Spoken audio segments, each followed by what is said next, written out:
Today, I want you to imagine yourself on a summer day. It's really hot and you want to take a swim. Your first guess, I would assume, would be a swimming pool, correct?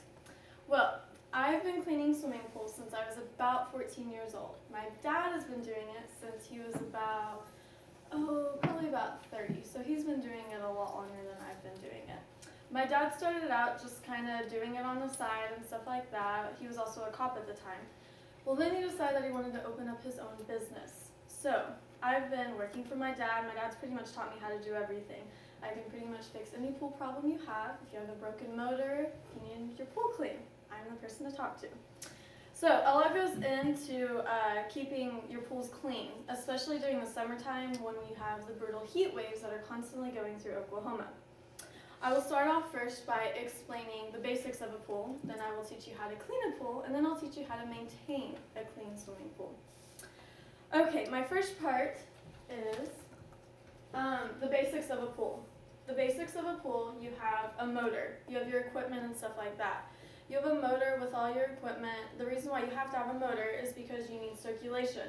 The circulation keeps the pool from turning green. Otherwise, without circulation, you'll have a really pond-looking like pool, and that's not good. We also have filters. We have big filters that are about this tall. We have sand filters, and we have cartridge filters. The difference is between if you live in a place that has a lot of dirt, leaves, and stuff like that, debris that's always getting into your pool, you're going to want a sand filter. It's better for the pool, and it runs better. You also have your valves. Your plumbing that you have in a pool, you have PVC piping and stuff like that, and you have valves that you have to turn. Okay. Also, for a swimming pool, the actual pool itself, you have skimmer baskets. These are entryways on the sides of the pool. They're little holes in the sides, and any debris that are floating throughout the pool, whether it's leaves or tree limbs or anything like that, it goes into the side of the pool and it makes it look a lot cleaner. Okay, next I will teach you how to clean a pool. With the brutal Oklahoma winds that we have, it can be very difficult in keeping your pool clean, especially during the fall time when all the leaves are falling to the bottom of the pool, which is a nightmare. First, you need to check your chemicals. You have 3 different chemicals. You have your chlorine, you have your pH, and you have your alkalinity. You always want to keep your pH at about a 7.4 to a 7.6. If your pH gets lower, you add pH+. If your pH is too high, then you add muriatic acid. You want to keep your chlorine between a 1.5 to a 3. The reason you want to keep your chlorine kind of high is because during the summer, whenever it gets really hot, the sun eats the chlorine. So it's really hard for it to just drop. It's really easy for it to drop down to a 0. And when it turns to a 0, you'll find that your pool will get either green algae or black algae. And black algae is very hard to get rid of in the summertime, and it will spread to all of your other pools. So you have to make sure that you handle that very carefully. Also, you want to check your alkalinity a lot, and you want to make sure that it stays under 100. It's usually on a scale between 1 to 150. You always want to make sure that it stays underneath 100. Next, you have your cleaning process. You have a brush. It's about this long, and you put it on a big long pole.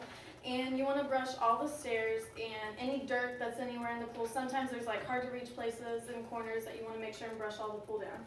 You also have to empty all the baskets. You have your skimmer baskets. You have your pump basket with the motor. And you also have the pool sweep. Most pools have a pool sweep also, and it's this little thing, it's about this big, and it looks like a little bitty vacuum. And then it goes around the pool, floats around the pool, and it kind of picks up any dirt and other leaves at the bottom of the pool that you can't get. You also want to net anything off. You have a pool net, and you want to net any leaves or anything like that off of it also. Here is a picture of black algae. I know it looks green, but it's black, and if you aren't careful, it will very well spread all throughout the pool. And what you have to do is you get a metal brush, and you have to sit there and scrub and scrub and scrub. You also want to shock it. A shock is a different chemical. We have chlorine tabs, we have shock, we have acid, and pH plus and alkalinity plus. Shock is like a hyperactive chlorine, and it works really well. During the summertime, you want to make sure that you put a lot of shock in the pools, and it keeps the chlorine level at a good base. Here are what chlorine tabs look like. They're just 3-inch little tabs, and there's a lot of bleach in them, so if you get them on your clothes, they will stain. Here are different pool sweeps. We have a Polaris 360 right here, and then we have a Pentair Electro also right there. They're really handy whenever it starts to get dirty and stuff like that. Maintaining the pool, being consistent and checking the chemicals. If you don't have your chemicals checked at a proper balance, the pool can turn green very easily within a matter of days. You'll go by it one day and it's perfectly clean. You go by the next and it is green. You always want to make sure that your equipment is properly running, that the circulation's good and stuff like that. You want to make sure that you check the pressure on the filters and stuff like that, because it'll make the pressure will make the circulation be really bad in the pool. And also, you want to check the salt levels of a pool also. Some pools are saltwater pools instead of chlorine, so you want to make sure that those are very good. So today I've taught you the basics of a pool. I've taught you how to clean a pool, and I've also taught you how to maintain a pool. The time spent in cleaning a pool can definitely show. You can always tell people who keep their pool clean and who constantly go out and check their chemicals. Their pools look really nice and stuff, so you always want to make sure and do that. I hope you guys have enjoyed today learning how to clean a swimming pool. It's an easy job that I like doing in the summertime. It's hot, it's nice to be outside all the time and stuff like that. And you have to deal with a lot of the customers, but most of them are pretty nice. My dad's business means a lot to me, and I really help my dad out a lot. He's also a full-time cop, so my dad's really busy doing everything, so I kind of take over during the summertime when he's busy. But thank you guys. I hope you enjoyed learning how to clean a swimming pool.